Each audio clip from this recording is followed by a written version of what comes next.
Dramily.com, unlimited drama series. 2 in the morning, and I'm sitting in my kitchen scrolling through what used to be my wife's private thoughts. Now they're public entertainment, served up on social media like a 3-course meal of humiliation. My humiliation. Wilder got fired today, Lena had posted 6 hours ago. Guess I know what kind of man I married. Hashtag disappointed, hashtag time to evaluate.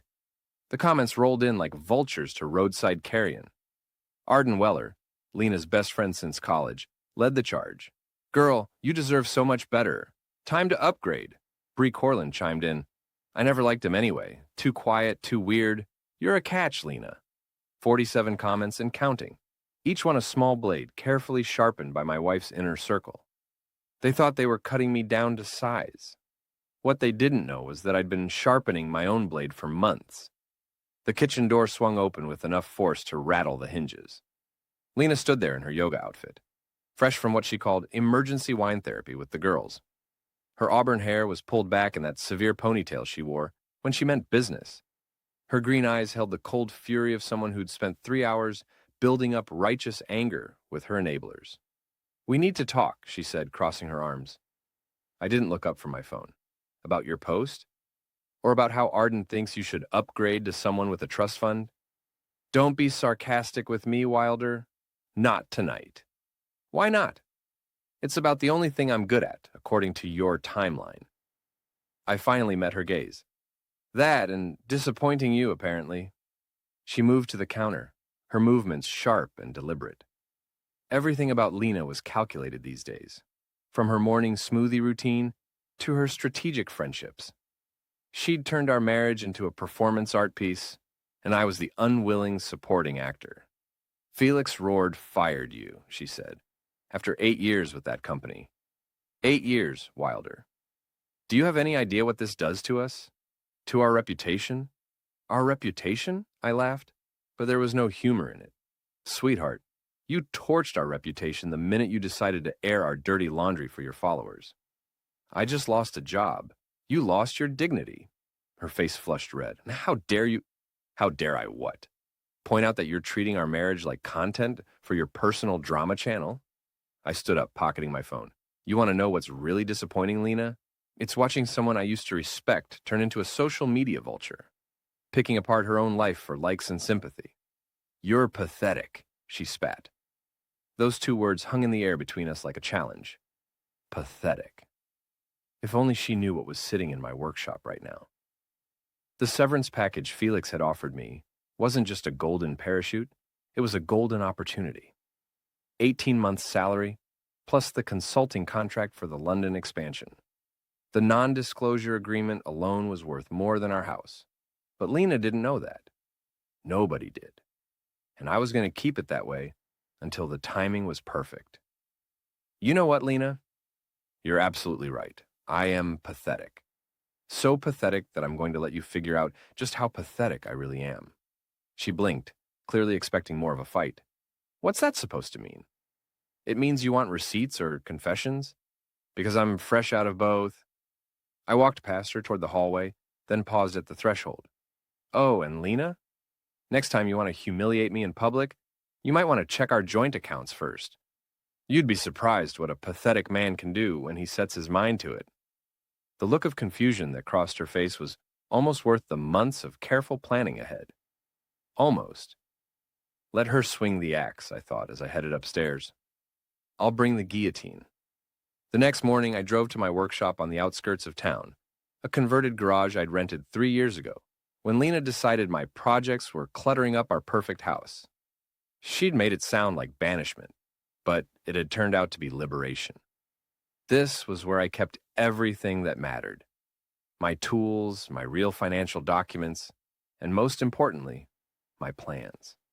The workshop smelled like motor oil and sawdust, honest smells that reminded me of my father's garage back when I was a kid. Before I'd gotten caught up in corporate life, before I'd married a woman who thought love was a performance metric. I pulled out the folder Felix had given me yesterday. The London consulting contract was everything I'd hoped for when I'd started dropping hints 6 months ago about wanting a change. Felix Roard was many things: ruthless, calculating, opportunistic, But he wasn't stupid. He'd seen the writing on the wall with the company's expansion plans, and he'd seen the value in keeping me close, even if it meant letting me go from my official position. Optics, he'd called it. The board wants fresh faces, but I want experienced hands. This way, everyone gets what they want. What Felix didn't know was that I'd been documenting every questionable decision, every corner cut, every regulation bent for the past 2 years. Not for blackmail, I wasn't that kind of man, but for insurance. In corporate America, you either had leverage or you had a target on your back. My phone buzzed. A text from Gus Henley, my oldest friend and the closest thing this town had to a private investigator since he'd retired from the police force. Coffee? Got something you'll want to see. I locked up the workshop and drove to Mel's Diner on Main Street. Gus was already there, occupying his usual booth in the back corner where he could watch both entrances. Old habits from 20 years of police work. "You look like hell," he said as I slid into the opposite seat. "Rough night. Lena's decided to make our marriage a public spectacle." Gus nodded grimly. "Yeah, I saw the posts. That's actually why I called." He slid a manila envelope across the table. "You're not going to like this, but you need to see it." I opened the envelope and pulled out a series of photographs. The first few showed Lena's car parked outside the Riverside Hotel. Then Lena and a man I recognized walking into the lobby together. Simon Kearney, senior manager at Hartwell and Associates, one of our biggest competitors. "How long?" I asked. "Best I can tell, about 3 months. They're not exactly subtle about it. Been meeting twice a week, always the same hotel, always the same time." Gus leaned forward. "There's more." The next photos showed Simon and Lena in what appeared to be intimate conversation at various restaurants around town. The final image was a dash cam shot of them in Lena's car, clearly more than friendly. "I'm sorry, Wilder. I know this isn't what you wanted to hear." I stared at the photos for a long moment, feeling something cold and calculating settle in my chest. Not heartbreak. That had happened months ago when I'd realized what Lena had become. This was something else. This was ammunition. "Actually, Gus, this is exactly what I needed to hear." He raised an eyebrow. "You're taking this better than I expected." "That's because I've been expecting it." I gathered up the photos and slid them back into the envelope. Lena's been distant for months, always having emergency meetings with clients, always working late. I just needed proof. "What are you going to do?" I smiled, and I could see Gus flinch slightly at whatever he saw in my expression. "I'm going to give her exactly what she wants. A chance to upgrade. Wilder, don't worry, Gus. I'm not going to do anything illegal. But I am going to do something poetic." I left Mel's Diner with a plan forming in my mind. Lena wanted to play games on social media. She wanted to humiliate me in front of the whole town. Fine. But she was about to learn that some games have consequences she never saw coming. The first step was simple. Let her dig her own grave a little deeper. The Lantern was the kind of bar where secrets went to get drunk and spill themselves all over the floor. Located on the corner of Main and 3rd, it had been the unofficial town hall for gossip, rumors, and general character assassination for the better part of 30 years. If you wanted information to spread, you bought Ms. Haller a drink and mentioned it in passing. If you wanted it to spread fast, you bought her 2 drinks and acted like you didn't want her to overhear. I'd been coming to the Lantern since I was 21, back when I thought Lena's ambition was attractive instead of destructive. Now, sitting at the bar with a whiskey I wasn't really drinking, I was about to turn that ambition against her. Ms. Haller was holding court at her usual table near the window, surrounded by her coterie of fellow information brokers. At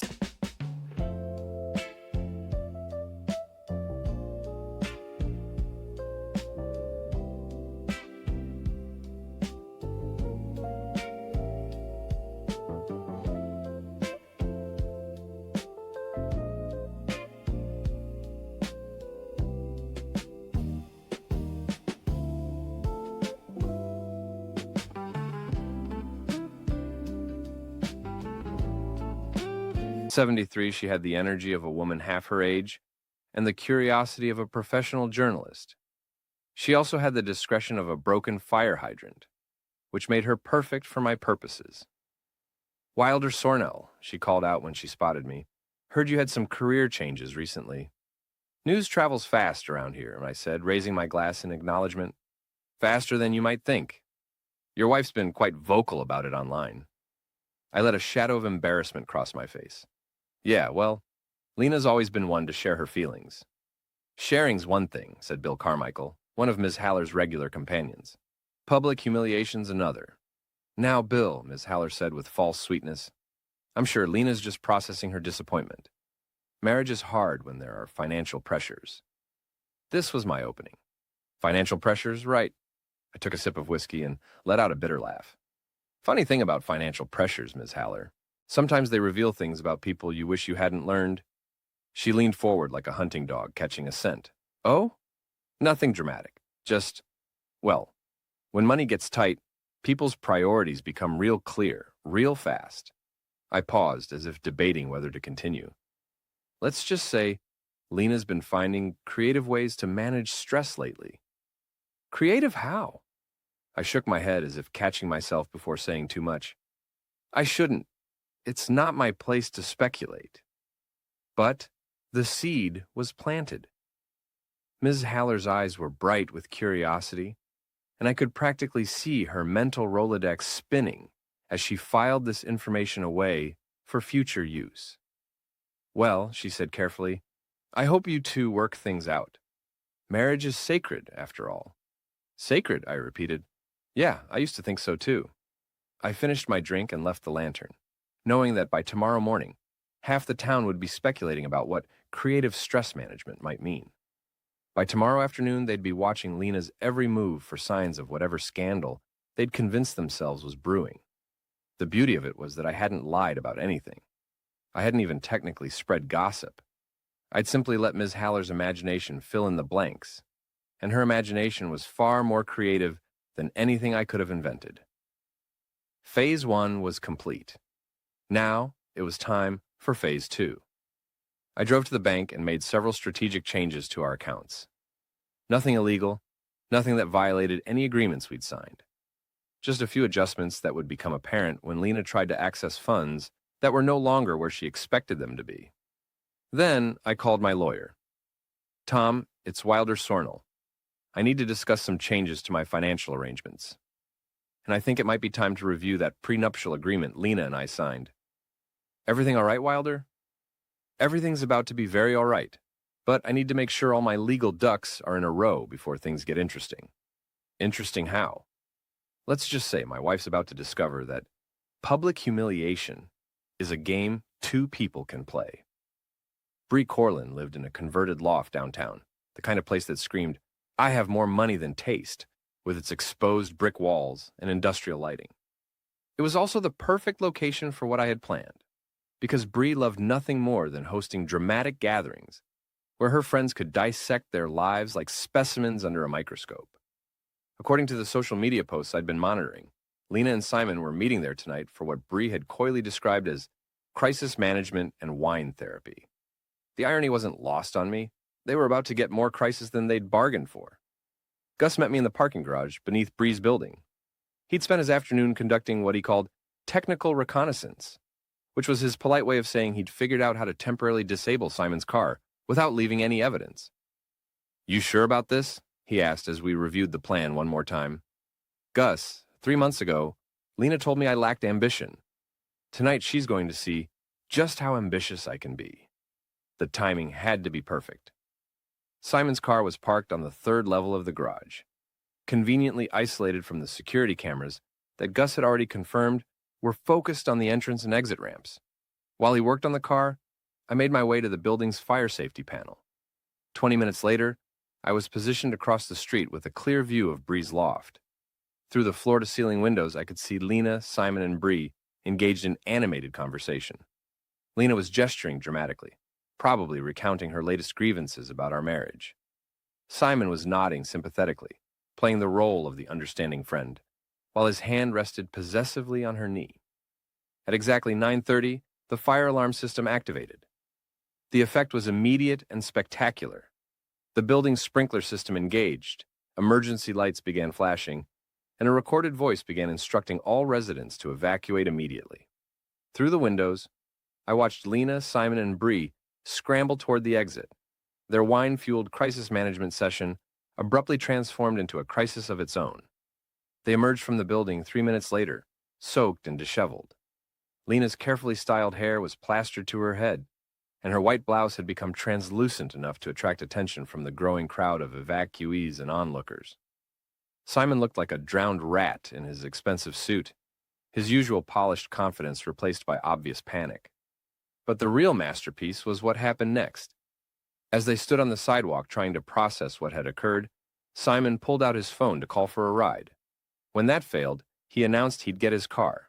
I watched him disappear into the garage, then return 5 minutes later with the expression of a man whose evening had gone from bad to catastrophic. Intimate text intro another weather dummy. Watch more on Grammarly.com.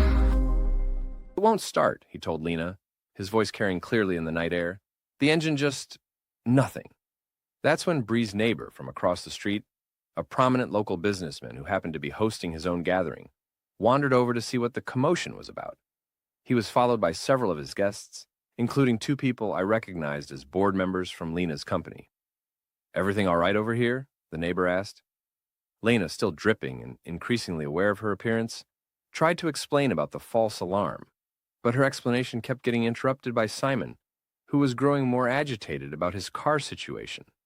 The more they talked, the more obvious it became to the observers that this wasn't just a case of neighbors helping neighbors during an emergency.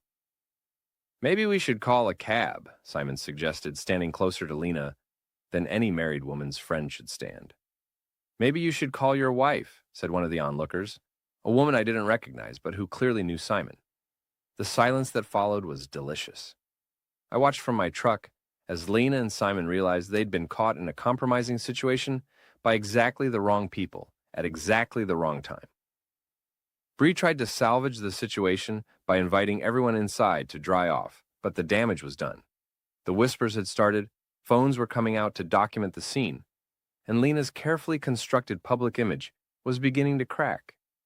Some people pay for reality television, I thought as I started my truck. I make it. Tomorrow, the real fun would begin. I filed the divorce papers at 8 o'clock Monday morning, citing irreconcilable differences, and including a detailed account of Lena's public disparagement of our marriage through social media. My lawyer, Tom Brennan, had crafted the document with surgical precision, referencing specific posts, timestamps, and the emotional distress caused by her decision to make our private matters public entertainment. "You want these served where?" Tom asked, reviewing the instructions I'd given him. "Bree's office building. She's having lunch there today with her networking group. It's some kind of professional women's empowerment meeting." Tom raised an eyebrow. "That's pointed. That's strategic. Lena's built her entire identity around being the perfect wife with the perfect life. Let's see how that holds up when reality comes knocking in front of her professional peers." The beauty of the timing was that Lena's networking group met monthly to discuss career advancement and personal branding. Today's topic, according to the event posting I'd found online, was maintaining professional image during personal challenges. The irony was so perfect, it felt scripted. I spent the morning at my workshop, organizing the London contract materials and setting up a secure communication system for the consulting work. Felix had been clear that discretion was essential. The board couldn't know about our arrangement until the transition was complete. That gave me approximately 6 weeks to execute my plan before disappearing into a new life across the Atlantic. My phone rang at 12:15. "Gus." "It's done," he said simply. "How did she take it?" Like a woman who just realized she's been playing chess while everyone else was playing checkers. The process server said she went white as a sheet, then tried to claim the papers were fake. In front of the networking group? In front of 23 professional women, 2 potential clients, and someone who was live streaming the event for the group's social media presence. I closed my eyes and savored the moment. Lena had spent months using social media as a weapon against me. Now that same medium was about to become the instrument of her own destruction. "There's more," Gus continued. "Apparently she tried to call you immediately. But when you didn't answer, she started making a scene, accused the server of harassment, threatened to call the police, the whole performance. Someone recorded it. Please tell me. It's already online. Hashtag awkward divorce moment. She's trending locally. The phone call ended, and I sat in my workshop chair, staring at the London contract. 3 months ago, I'd been a man whose biggest problem was a wife who didn't appreciate him. Now I was orchestrating the systematic dismantling of the life that same wife had taken for granted. My phone buzzed with a text from an unknown number. "We need to talk. This is insane. L." I deleted the message without responding. 20 minutes later, another text. "Wilder, please. I know you're angry, but this is too far. Delete." An hour later, "I'm coming to the workshop. We're going to settle this like adults." This time I responded, "Adults don't humiliate their spouses on social media. Adults also don't commit adultery. But please, come to the workshop. Bring Simon if you want. I'd love to meet him officially." The response was immediate. "How did you—" I turned off my phone and locked the workshop. If Lena wanted to have a conversation, she could have it with my lawyer. I had more important things to do, like making sure Simon Kearney's week got significantly worse. A quick call to an old contact at the Department of Motor Vehicles revealed that Simon's car registration had lapsed 2 weeks ago. A call to the city parking authority resulted in a very interested conversation about a certain luxury sedan that had been parked illegally in downtown permit-only zones for the past month. By 5 o'clock, Simon's car had been towed. He'd received citations for expired registration and illegal parking, and his insurance company had been notified of the violations. It wasn't personal. It was just bureaucratic efficiency at its finest. I drove home to find Lena's car in the driveway, and Lena herself sitting on the front steps, still wearing the professional outfit she'd had on when the divorce papers were served. Her makeup was smudged, her hair was disheveled, and she looked like a woman whose carefully constructed world had just collapsed. "We need to talk," she said as I approached the door. "No, we really don't." I walked past her and unlocked the front door. "But if you want to come inside and discuss the terms of our divorce like civilized people, you're welcome to do that." She followed me into the house, her heels clicking on the hardwood floors like a countdown timer. "This is insane, Wilder. You can't just file for divorce without warning." "Actually, I can. I did. And according to my lawyer, I have excellent grounds for it." I turned to face her. "Did you really think there wouldn't be consequences for turning our marriage into a public spectacle?" I was upset. I was processing my emotions. "You were humiliating me for entertainment value. There's a difference." She stared at me for a long moment, and I could see her trying to process this new version of her husband. The man who'd quietly absorbed her criticism and manipulation for months was gone, replaced by someone who fought back. "What do you want?" she asked finally. "I want a divorce. I want you to stop posting about our personal life online.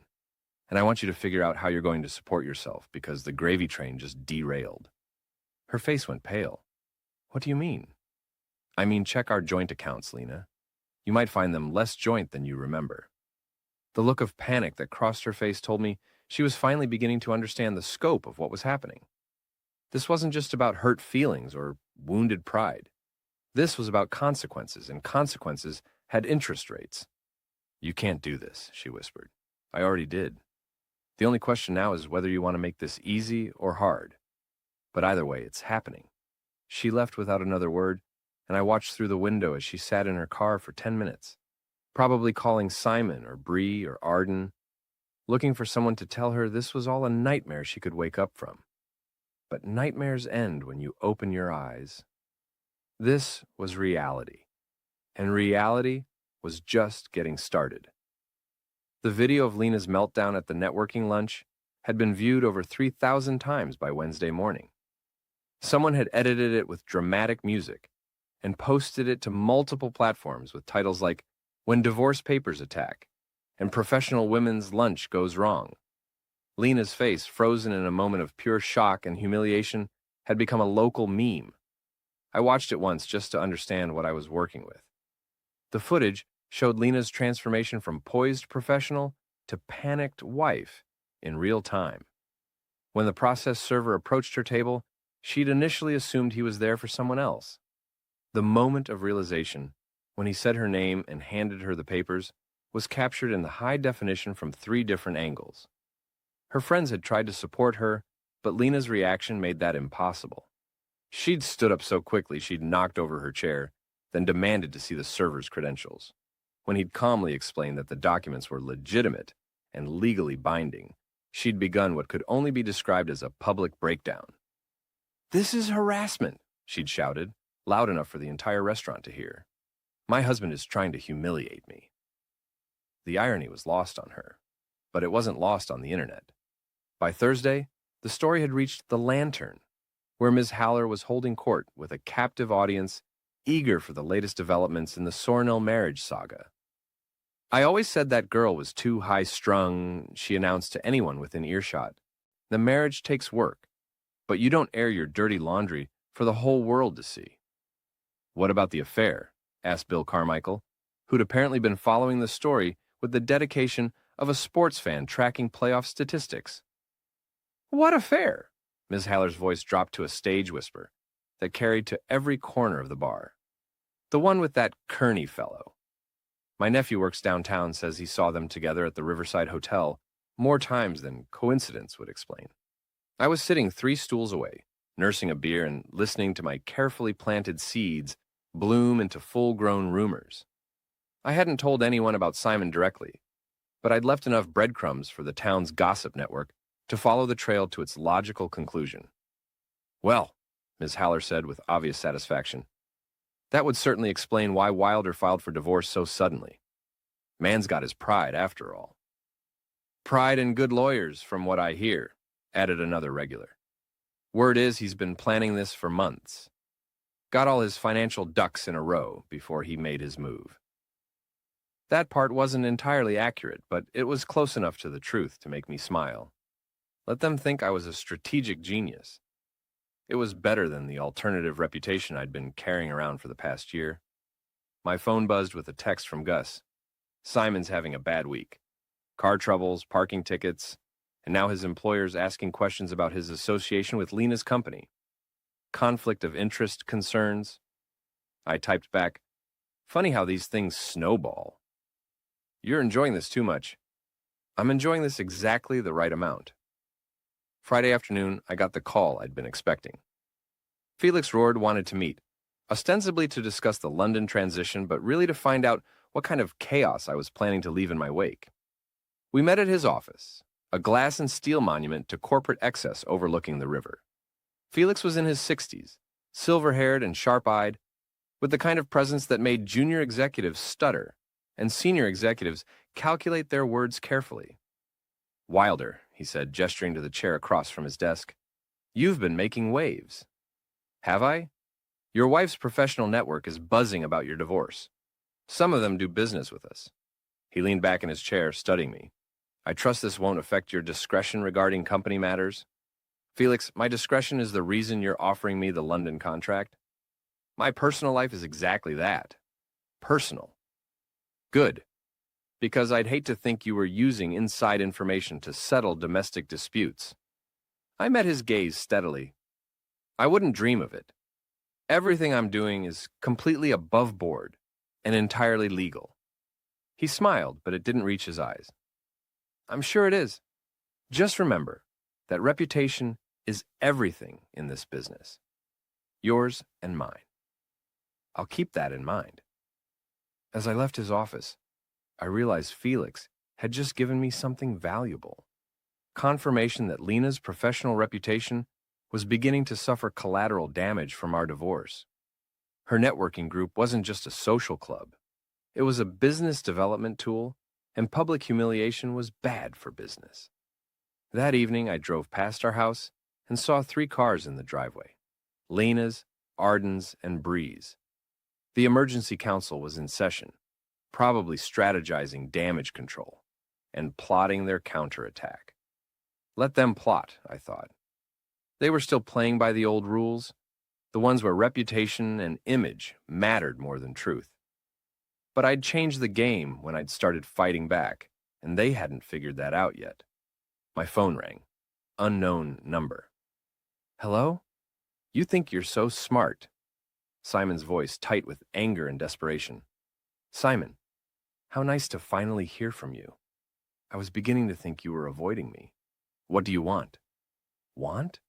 I don't want anything from you, Simon. You've already given me everything I needed. This is harassment. I could call the police. For what? I haven't done anything to you. If you're having car trouble and parking issues, that's between you and the city. If your employer's asking questions about your relationship with my wife, that's between you and them. You're behind all of this. Simon, I'm a recently unemployed man going through a difficult divorce. I barely have time to manage my own problems, let alone create problems for other people. I paused. But I do appreciate you calling. It saves me the trouble of tracking you down for what comes next. What comes next? You'll see. Give my regards to Lena. I hung up and smiled. Simon was cracking under pressure, which meant he'd start making mistakes. And mistakes were exactly what I needed for the final phase of my plan.